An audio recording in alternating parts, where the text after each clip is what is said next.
Hello and welcome to the Change Gang podcast with me, your host, Laura Ordile. I'm here to help you hold on to your sanity and your soul as you move through big change. I'm here to guide you from frustration to flow in your life, bridging the practical and the woo, just for you. Let's go. All right. Welcome to the week, Change Gang. Here we go. We're going to do something a little bit different today. I have a fun guest. Her name is Jo Halcrow. I mentioned her in one of my last episodes that I was going to get her to come on and talk about past life regression. And here she is. I'm so excited. So, Jo, I'm going to go ahead and let you introduce yourself a little bit. Tell us a little bit about what you do and how and why you do it. Well, first of all, thank you so much for asking me on here. I'm so excited. So my name is Jo Halcrow. I call myself the Spiritual Gateway. So my background is that literally as a small child, and I'm talking 5, 6, that kind of age, I used to be able to sense people. I could sense when things were there. Obviously couldn't see them, but I knew they were. And I used to say that to my parents all the time, and they used to look at me like, she's a bit weird.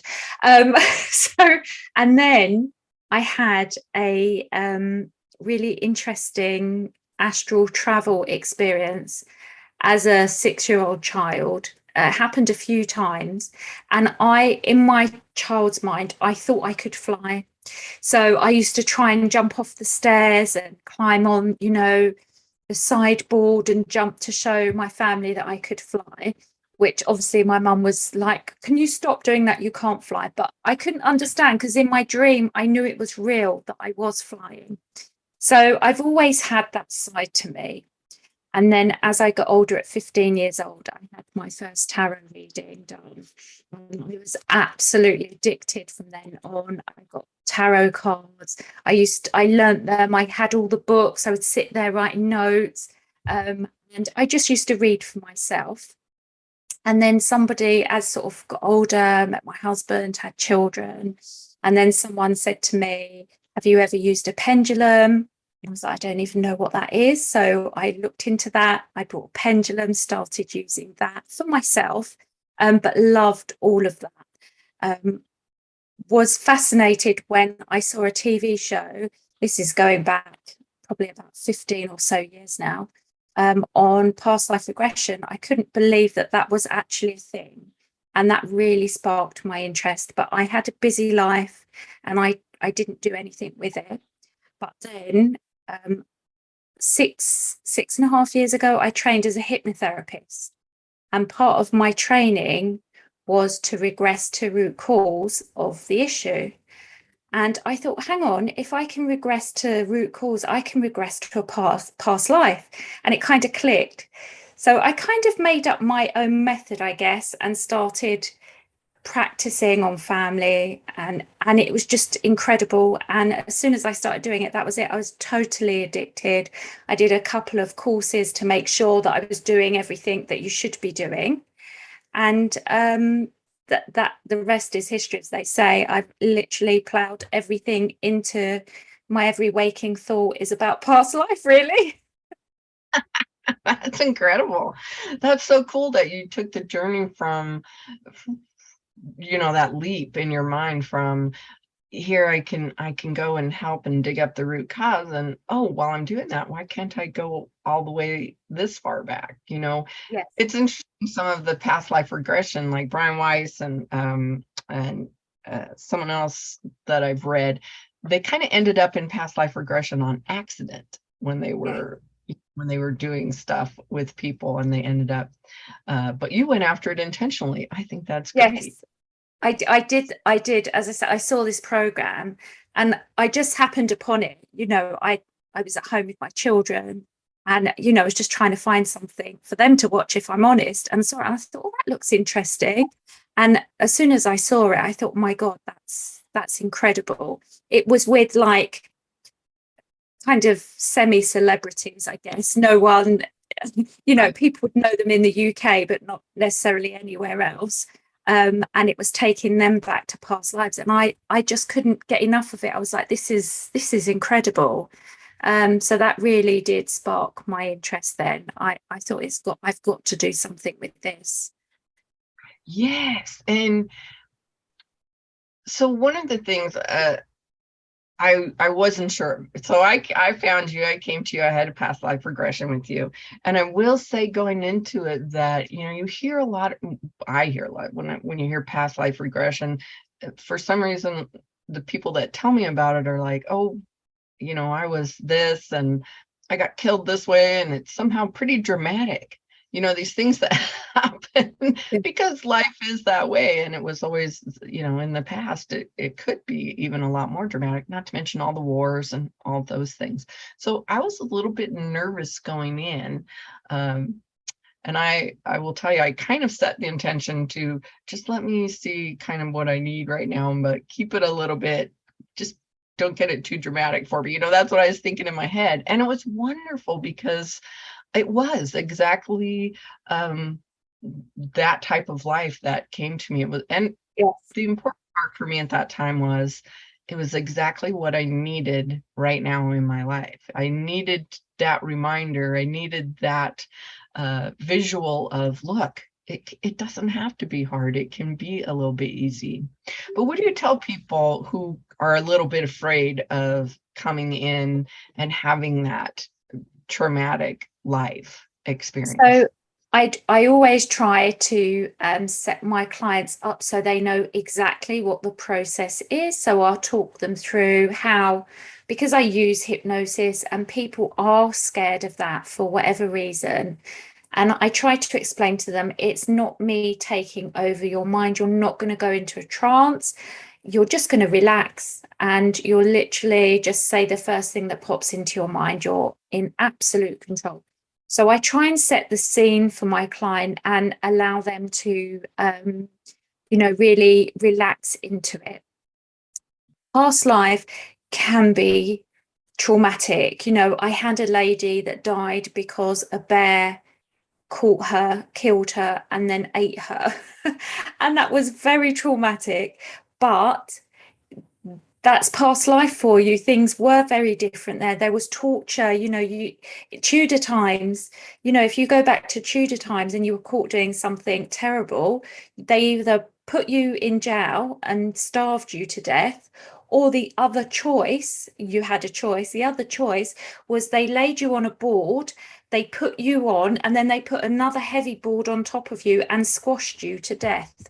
So so past lives are traumatic. There is no getting away from that. Things were very different. There was a lot of hunger, that things were hard. But it's the experience, it's seeing how your life panned out, what your connections were, how you lived that life, what you did, how you survived. And as you said, you see the right past life for you. And some of them are not like that. Some of them are incredible. People live in castles and all sorts of stuff. So they're not all traumatic. But I do set my clients up and say, you could go back to something that's not great. But with my sessions, I always start with a happy memory in this life. We go and visit that happy memory, and we always end on that happy memory. So even if there was trauma in the past life, my clients end with something that was joyful and happy rather than seeing that horrible. And that's one of the reasons why I do that. So do you have people when they're in that situation, when they're in that moment, do they get upset? Do they get emotional? They can. Yes. A lot of clients do. You see, people see things very differently. So some people are very visual, and that when they go to a past life, they actually feel as if they're in that person's body and they're looking out of their eyes. So they're fully immersed in that past life. Some people see it as like they're watching a movie. They know they're the star of that movie, but they're sort of from the side and they can see it happening. Some people see nothing at all. They're just saying, things are popping into their mind. They don't know where it's coming from, but they're saying they're able to have great detail. But those that are really, I think the ones that are really invested and are really in that body, they feel the emotions of that life. They feel those ups and downs. They feel whether they're unsafe or anxious, and they can get emotional, but that's human nature after all. And we work through that. Don't forget, I am a hypnotherapist as well. I did train with that, so I can do a little bit of, okay, and we're going to leave that in that past life. We don't need to bring that forward. But what I do now, and what's developed over the last few years with my past life sessions, is I take my clients to the death scene. And I think a lot of people are a bit like, I'm not sure I want to see that, but it's really important because I want you to see what happens after. That's the most amazing part. Yeah. And I think even if that past life and the death was traumatic, to be able to see what happens after is such an incredible experience. It puts everything, including your current life, into perspective. And not only that, I bring a spirit guide forward, and we ask that spirit guide what the lessons of that life were. And once you get those lessons, you understand why you had to go and see that trauma. Right. That makes sense. And we're going to talk a little bit more. I have questions about that part here, but I want to ask, while we were talking about how it's necessary or how it's good for our life now, how do you think that it helps people through the changes they're going through, in this life? How does going back to that past life regression help you now? I know how it's helped me, and so I could share, but you've seen so many people. Yeah. I think I'll give you a few examples. I saw a client last night, actually, a really lovely lady, and her past life was really interesting. She went back to 1312, and it was a very difficult past life. She was in Egypt. It was very difficult, and she was a man. Actually, she went back as a man, and she was married, and her wife's uncle, they owed him money, and the uncle tried to have her murdered. So she was hit over the head and nearly died, but survived. And the wife sort of nursed him back, and he lived to an old age, or she lived as this man into an old age. Afterwards, my client said to me, that was so interesting, because from a young child, I've had such a fear of death and dying that it actually stops me doing things, because I think, well, what if there's an accident? What if I die? And she said, I know it's because in that life, he nearly died. He was hit over the head. He wasn't expecting it. He was just going about his business, and they hit him on the head from behind. And I felt that I could have died. And as that man, I kept going, oh my God, I could have died. I could have died. And I know I've brought that forward into this life now. And that's why I've got that irrational fear. But she said, now I understand that. And now I've seen what happens after you die. I don't have that fear anymore. So actually, we didn't do that session to cure that fear. She done the session because she was curious as to what her past life was, but it's changed her because she now doesn't have that fear. She's only a young girl. She's probably in her 30s. And she stopped going out and doing stuff and having fun because she had this irrational fear. But now she feels that she can start living her life, which is amazing. And the other example I want to give is, I saw a lady quite some time ago now. And when I hypnotize someone, I say, can you stare at the ceiling and take a deep breath in? And she went, oh, I can't look up because I've got such a bad neck. She was like this.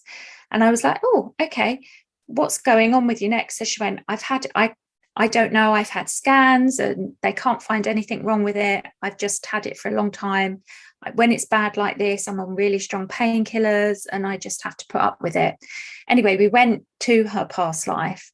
And as it happened, she went back to being a Native American lady. And she was like the medicine woman in the tribe. And another tribe came in and attacked them.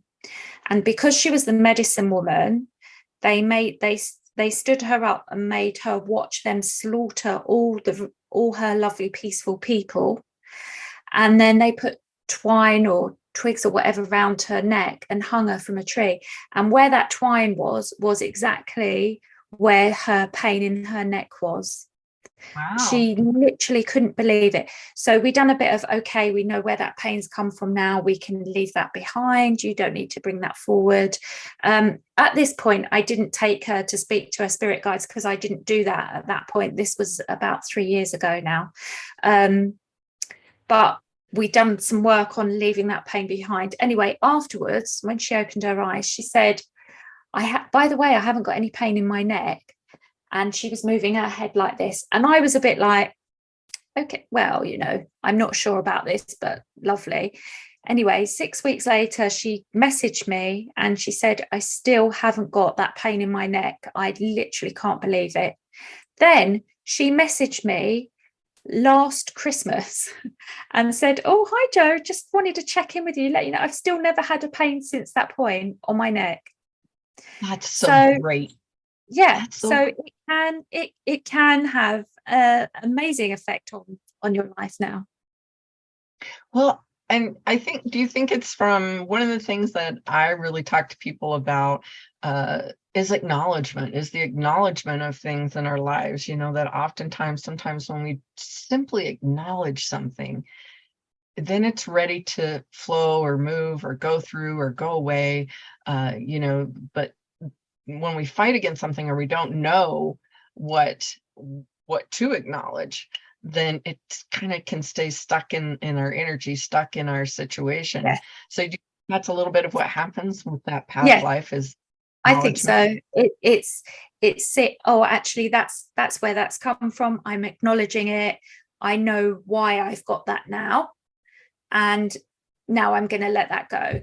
And definitely. But I think also, I had a client and we went back to the most bland, I don't really want to say boring because it was still amazing, but nothing happened. Nothing happened. She went back. She's a French lady, actually. And she went back and she lived in Germany and she went quite far back and she was a monk. She saw this beautiful, like cathedral type building. And she said, God, the detail is incredible. But she was a monk and they had like these specific robes on, hats, specific type of sandals. She couldn't believe she was this monk wearing these hideous sandals, she called them. And she's really lovely French, smart lady.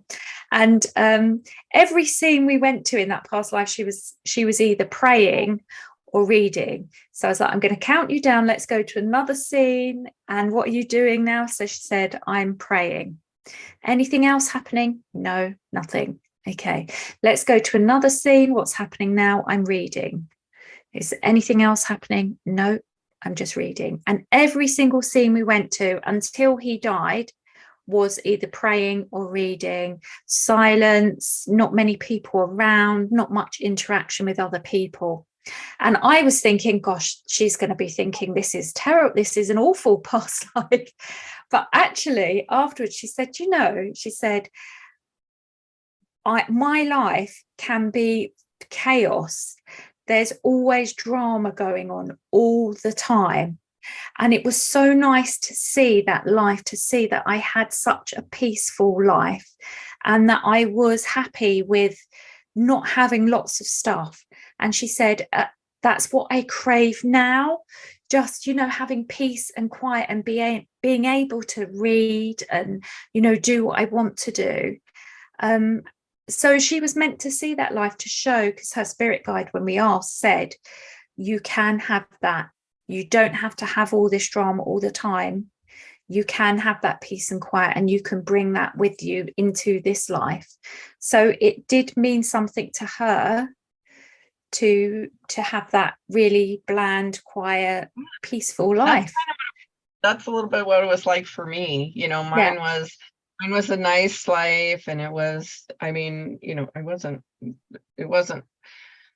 king or queen type life or anything, but it was a comfortable life, and it was there were little things here, and I remember probably some of the details that didn't actually come out, but it was important to me to see that it could be easy and flowing and a good life. It didn't have to be, there doesn't have to be hard stuff all the time. There just doesn't, No, and no. sometimes we think we have to have all of this hard stuff happen in order to grow or in order to do it. And you're still gonna have a good life if there's good, easy times too. So, Yes, absolutely, absolutely.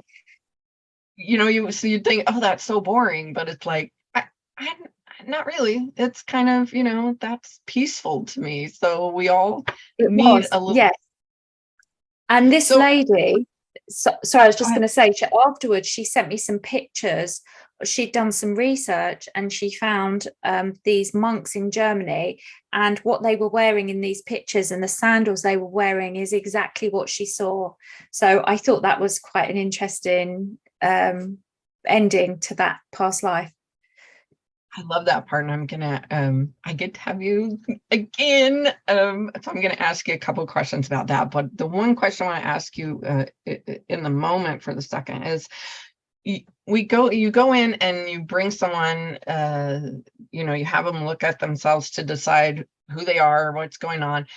Does anybody get a little freaked out if they're a man, if they happen to be a woman, or a woman if they happen to be a man? Does that kind of Yes, freak them out? it does. I did when I trained, I was practicing on everyone, and I practiced on my stepdad. He's passed now, a couple of years ago, but actually I've still got the recording of it, and it's so lovely to hear his voice. I'm really pleased that I did the session. And he went back and he was a girl, and he was so funny because I said, now look down and can you tell me, are you a male or female? And he went, I'm a girl. He was going, I'm in a dress, I'm a girl. It was so funny. So yeah, it does happen.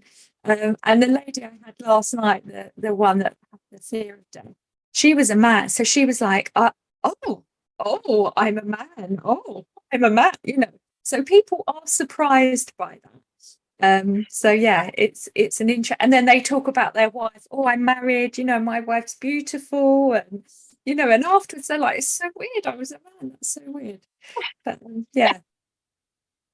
I was thinking about that. I'm like, I bet there would be, and especially certain types of people would probably really freak out, going Yeah. in and Yeah. being, you get a big macho guy and he goes in and he's a little girl. It's probably going to be a little I bit different. have had that as well, actually, Laura. This guy, he's 6'4", so he's very tall, and he went back to Tudor times actually, and his name was Anne, and he said, I'm in this lovely pale blue dress, and he's not only really tall, but he's really very broad as well. He's a really big guy. It was very funny. It was funny. I was Oh, laughing. awesome. That's awesome. That is so cool. So before we move on to the next session, I want to just ask, what is something that you would suggest for people, or encourage people when they're looking to do past life regression? What are a couple things that they want to be looking for, avoiding? How do they find or look for someone that, obviously you're going to try and find someone that you just connect with, but Yes. if Yeah. you're really unsure, what are some of the things that maybe you So want to ask?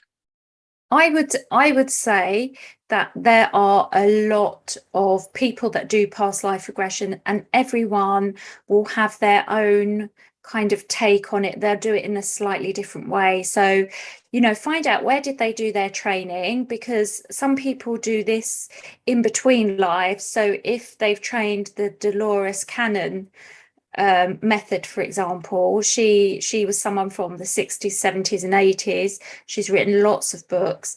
And she deals with the in-between type lives. So people that have done training with her will approach it in a very different way. And she used to put her clients in a very deep trance, very, very deep trance. And then spirit guides would channel through those people. So that might be something that someone wants to experience that. That's not my thing. I'm not into that channeling. I don't want to put my client into a very deep trance because they don't remember the whole session. They're not aware of the time, how much time has passed, and it's very exhausting for them as well. So that's not my thing, but a lot of people like that. So work out what it is exactly you want to do. Is it just a curiosity thing? Do you want to see who you were in a past life? Do you want to do that work after and meet your spirit guide? In my sessions, we bring the spirit guide forward. And also, if you've got loved ones in spirit, we can bring them forward at that point as well. So that's something I do. But not everyone does that. So just have a look at the testimonials. Who have they worked with? Are they known? How many clients have they seen? It doesn't matter if they're newly trained because, everyone's got to be newly trained at some point. But what do they do? How do they put you under? What method do they use? And does that feel good to you? And if you've got that connection, then go for it. And to the second part of that maybe is, I think this could get a little addicting. It could get, where people love to come. Do you limit people, or do you think it's okay to kind of keep going and what comes up? I think that you can do it as many times as you want because we've all had lots and lots and lots of past life, and it's not harmful in any way, shape, or form. It's perfectly safe.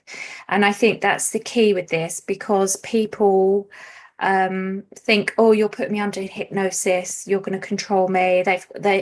People are scared of hypnosis.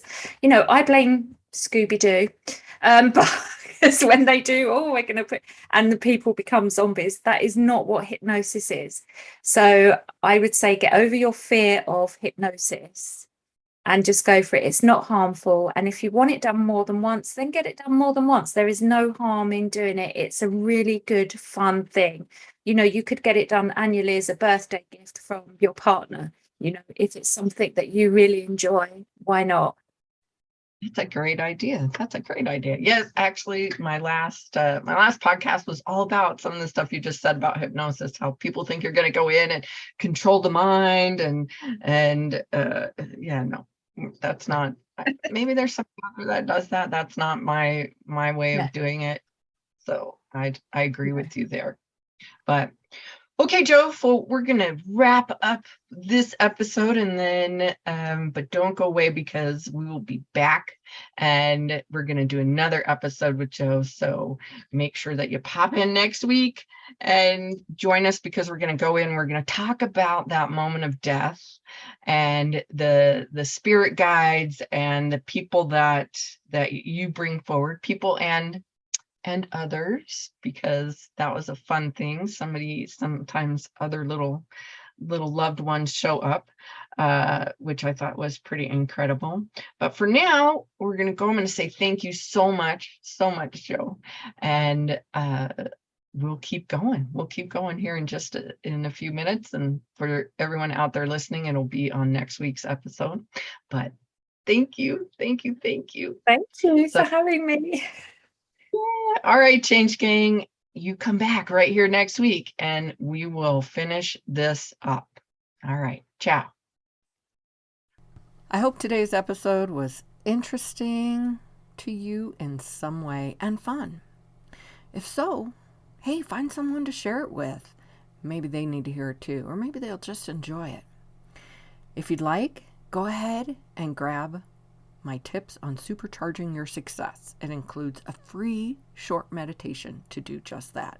You can find that at bit.ly/supercharge your success. Until next time, happy day.